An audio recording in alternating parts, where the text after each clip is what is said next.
Hello class 12 chapter 2 physics में electric potential and capacitor. अब यहाँ पर पार्ट 2 है न्यूमेरिकल में। यहाँ पर क्या बोला गया question, in the given diagram the resultant capacitor A and B is 2 microfarad. मतलब आपको ये डायग्राम दे रखा है और यहाँ पर the resultant capacitor A and B, A से बी जो रिजल्टेंट कैपेसिटर है, टोटल कैपेसिटर वो आपको दे रखा है 2 माइक्रोफैरड। ठीक है, अब यहाँ पर आपसे क्या बोलेंगे, calculate the capacitor of capacitor C. आपको ये जो कैपेसिटर ऑफ सी है ये सी फाइंड करना है। ठीक है, अब इसको कैसे सॉल्व करेंगे, आधे बच्चे तो डायग्राम देख करके सोच रहे इसको सॉल्व नहीं करेंगे, छोड़ देंगे, है ना। ऐसे मत करिएगा, स्टेप बाय स्टेप क्वेश्चन समझिए, बहुत इजी क्वेश्चन है, कुछ हार्ड नहीं है। अब ध्यान से समझिएगा डायग्राम में। आप देखिए ये जो तार जा रहा है, अब यहाँ पर ये जॉइंट लगा ना, एक इस तरफ जा रहा है और एक इस तरफ, मतलब दोनों अलग अलग हो गए। यहाँ पर ध्यान समझिएगा, जब एक ये है C3 और ये C4, ये दोनों कैपेसिटर क्या है, पैरेलल है। ठीक है, डायग्राम देखने से मत जाइए कि हाँ ये दोनों पैरेलल है। कभी कभी ऐसा होता है, देखने में लगता है पर होता नहीं है। ठीक है, कहते नहीं है देखने में लगता है पर होता नहीं है, इसलिए ध्यान समझिएगा ये दोनों अलग अलग है। ठीक है, जब अलग अलग जा रहे हैं तो ये दोनों क्या होंगे, पैरेलल। ठीक है, अब यहाँ पर क्या लिखेंगे, solution C3 and C4 are parallel या इन पैरेलल। ठीक है,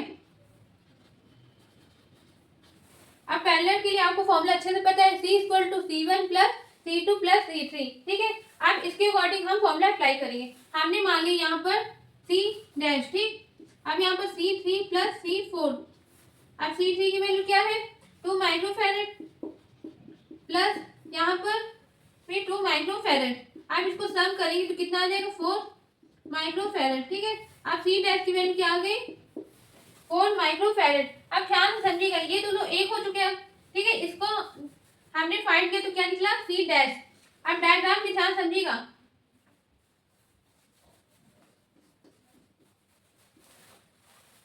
ठीक है। अब दोनों को कैपेसिटर को हमने निकाला तो एक कैपेसिटर बन गया, उसका क्या निकाला ना, C dash equal to 4 microfarad.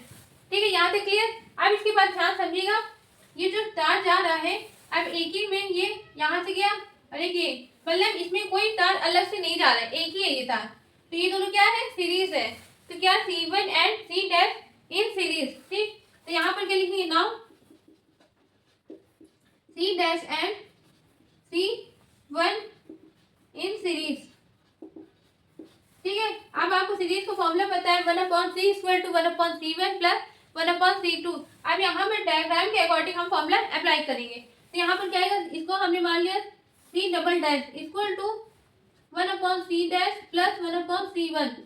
ठीक है, अब वैल्यू पुट करेंगे तो क्या आएगा, 1/c डैश की वैल्यू क्या निकली थी, 4 प्लस 1/2। ठीक है, अब माइक्रोफैरड हम लास्ट में लगा देंगे। ठीक है, अब इसके बाद इसको एलसीएम लेंगे तो क्या आएगा, 4, यहाँ पर एलसीएम लेंगे 4 आएगा। अब यहाँ पर 2 तो 3/4, सॉरी यहाँ पर 4 माइक्रो है। ठीक है, तो यहाँ पर क्या आएगा, 4, तो यहाँ के 2 अभी कैंसिल होगा, क्या होगा, 1/2। तो सी डैश की वैल्यू, सी डबल डैश की वैल्यू क्या हो गई, 2। क्यों, उसको उल्टा करेंगे तो क्या आ जाएगा, सी डबल डैश की वैल्यू 2 माइक्रोफैरड। ठीक है, अब यहाँ तक आपको आ गया होगा। अब इसके बाद ध्यान समझिएगा, इसको डायग्राम पे इरेज करेंगे, एक में कर देंगे ये, देखिएगा ध्यान से।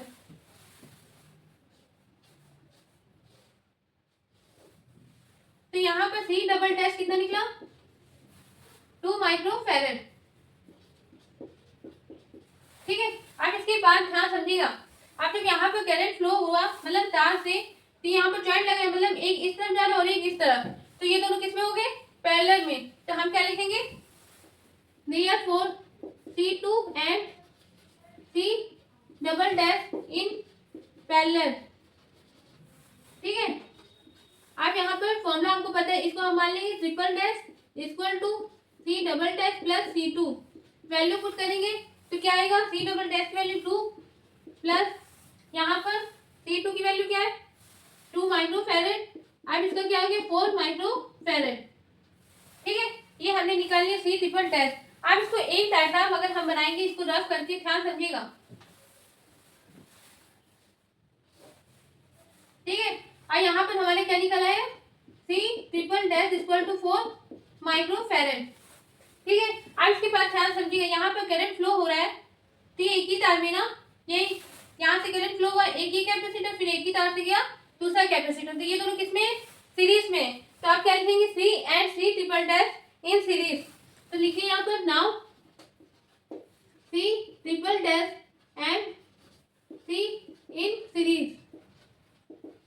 ठीक है, अब आपको फॉर्मूला पता है, यहाँ पर क्या लिखेंगे, टोटल कैपेसिटर मतलब रिजल्टेंट कैपेसिटर। तो यहाँ पर लिखेंगे 1/C(R) equal to 1/C triple dash plus 1/C।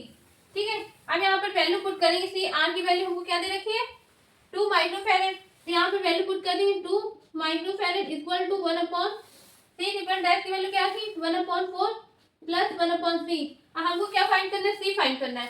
तो ध्यान समझिएगा यहाँ पर, ठीक है, तो 1/2, अब ये 1/4 किसमें, प्लस में, इधर रहेगा माइनस में, तो 1/2 माइनस 1/4 इक्वल टू 1/C। ठीक है, हम इसको ऐसे भी लिख सकते हैं 1/C इक्वल टू, अब यहाँ पर आगे 4 2 माइनस 1 एलसीएम लेने में, अब एलसीएम लिए तो 1/4 आ गया। ठीक है, C(R) है। ठीक है, अब यहाँ पर इसको उल्टा करेंगे तो C(R) इक्वल टू 4 माइक्रोफैरड, मतलब सॉरी C निकालना था, यहाँ पर रिजल्ट नहीं। ठीक है, तो यहाँ पर C की वैल्यू क्या आ गई, 4 माइक्रोफैरड, तो हमारा आंसर ये आ गया 4 माइक्रोफैरड, हमको यही तो निकालना था। ठीक है, बहुत इजी क्वेश्चन था, इसको अच्छे से कम 2 बार प्रैक्टिस करिएगा। अच्छा क्वेश्चन है, ये पेपर में अक्सर आते हैं, बच्चे कंफ्यूज हो जाते हैं इसलिए। ठीक है, अब हम मिलते हैं अगले नेक्स्ट क्वेश्चन में।